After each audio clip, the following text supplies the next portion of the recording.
दोस्तों, इस वक्त फ्रेम पर जिस स्नेक को आप देख रहे हैं, इससे पहले भी कई बार वीडियोस में आपने देखा होगा इसी पैटर्न के स्नेक को। हो सकता है आप इसे पहचान भी जाएं और आप कहें कि ये कॉमन ट्रिंकेट स्नेक है। ये ट्रिंकेट स्नेक ज़रूर है, लेकिन ये कॉमन ट्रिंकेट नहीं है। थोड़ा सा अंतर होता है इसमें और कॉमन ट्रिंकेट में। और मैं पूछना चाहूँगा साथी अमित जी से कि ये कॉमन ट्रिंकेट नहीं है तो क्या है? तो अक्षय जी, जैसा कि आपने बताया कि ये कॉमन ट्रिंकेट से थोड़ा अलग होता है, तो वो कौन सी चीज़ें हैं जो इसको कॉमन ट्रिंकेट से अलग बनाती हैं? वो सबसे पहले इसका ये पैटर्न जो आप देखेंगे, आगे के शरीर का जो पैटर्न है, ये कॉमन ट्रिंकेट से अलग है। दूसरी चीज़ जो इसको बिल्कुल अलग बनाती है और जो इसको नाम देती है, वो है इसके सर के ऊपर का ये एरो मार्क। अगर आप देख पा रहे हैं वीडियो में, तो ये एरो मार्क के कारण ही इसका नाम पड़ा है एरो हेडेड ट्रिंकेट स्नेक।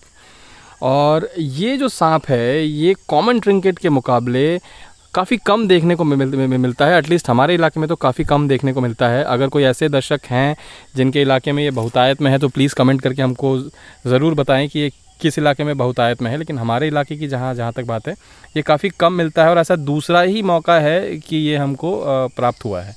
जी, तकरीबन 1.5 साल पहले मनोज हल्दर जी ने इसे रेस्क्यू किया था किरंदुल के किसी इलाके से। उसके बाद ये आज दिख रहा है।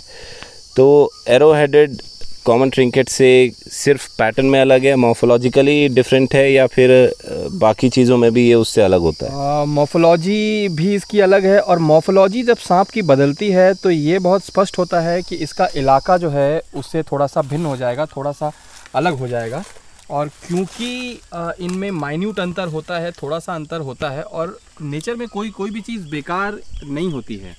अगर आप देखेंगे मॉर्फोलॉजिकली ये थोड़ा सा अलग है उनसे, इसका ये मतलब है कि इसका इलाका कॉमन ट्रिंकेट से थोड़ा अलग होगा। जहाँ से हमने इसको कल निकाला वो थोड़ा पहाड़ में ऊंची जगह है, और कॉमन ट्रिंकेट जो हैं वो जितनी बार भी हमने निकाला है, पहाड़ की एक निश्चित ऊंचाई के बाद वो हमको नहीं दिखते हैं। वो मैदानी इलाकों में ज़्यादा दिखते हैं, और ऐसे जंगल जहाँ पे थोड़े उतार चढ़ान वाले मतलब रास्ते हैं या पेड़ पौधे हैं, वहाँ कॉमन ट्रिंकेट बहुत आसानी से दिखते हैं। लेकिन ये जो है, ये 2 बार जो हमने निकाला है, इनको पहाड़ मतलब ऊपर माइनिंग एरिया से ही निकाला है, पहाड़ियों से ही निकाला है।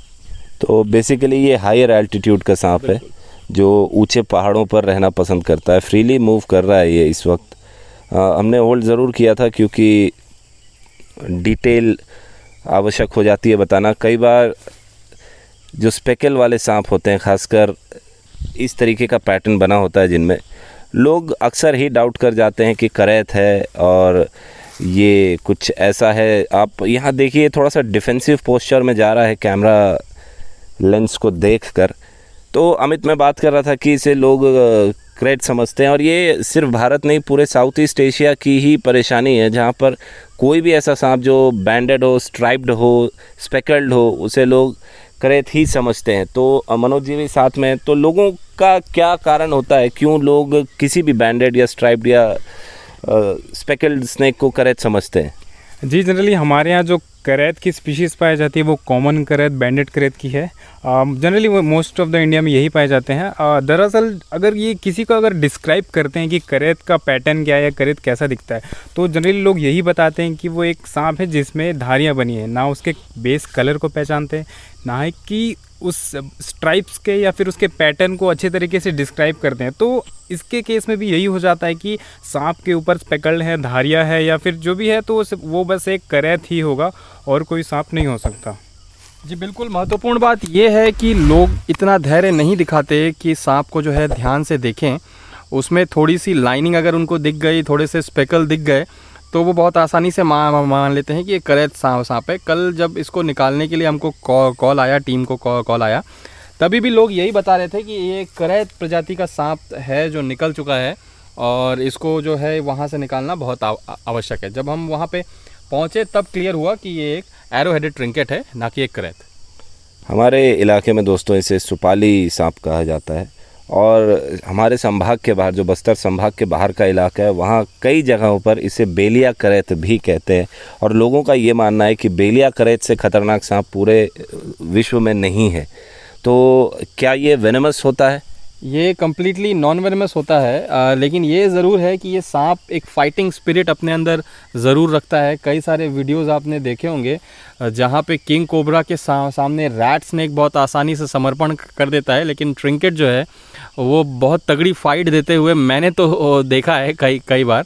और इसलिए मैं कहता हूँ कि ये जो सांप है ट्रिंकेट जो है, ट्रिंकेट की तीनों सब स्पीशीज़ जो हैं वो एक फाइटिंग स्पिरिट के साथ आती हैं और जल्दी गिव अप नहीं करती हैं। तो शायद इसीलिए लोग इसको डेंजरस समझते होंगे।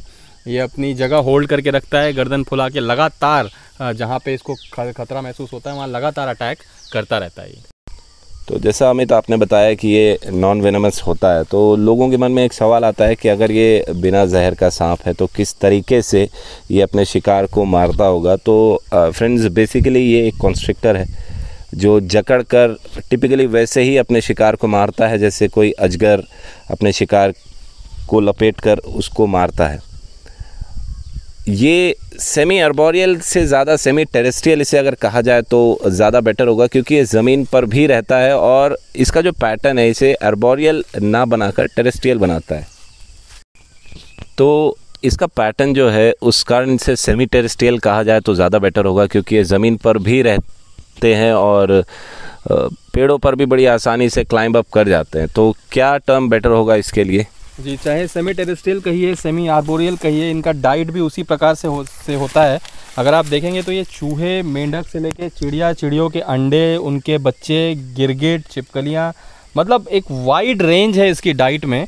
इन सभी को ये खाना पसंद करता है। और एक और ख़ास बात है इनकी, अगर आप देखेंगे तो बहुत से ऐसे सांप जिनके पास जहर नहीं होता है उनके पास स्पीड होता है, जिसके पास स्पीड नहीं होता है उसके पास जहर होता है। लेकिन ये एक ऐसा सांप है जिसके पास न तो ज़्यादा स्पीड है और न ही इसके पास थोड़ा भी जहर है, लेकिन ये अपनी इस कमी को पूरा करता है। देखिए कैसे ये पेड़ों पे चढ़ रहा है, कैसे ये पकड़ बना रहा है। पूरी तरीके से आर्बोरियल इसको इसीलिए नहीं कह सकते कि पहले ये पकड़ बना रहा है और फिर चढ़ रहा है। अगर आप आर्बोरियल सांपों को देखेंगे तो वो पेड़ों पे बहुत कंफर्टेबल होते हैं और सीधे पेड़ों की ऊंचाई पे पहुंच जाते हैं। तो दोस्तों, उम्मीद करते हैं ये वीडियो आपको पसंद आया होगा और जानकारी आपको अच्छी लगी होगी। इसी तरीके के और वीडियोस के लिए आप सब्सक्राइब कर सकते हैं टीम एशियन प्रकृति और हम। आप वीडियो को लाइक शेयर करना ना भूलें और सब्सक्राइब करें हमारे चैनल टीम एशियन प्रकृति और हम। जय हिंद, वंदे मातरम।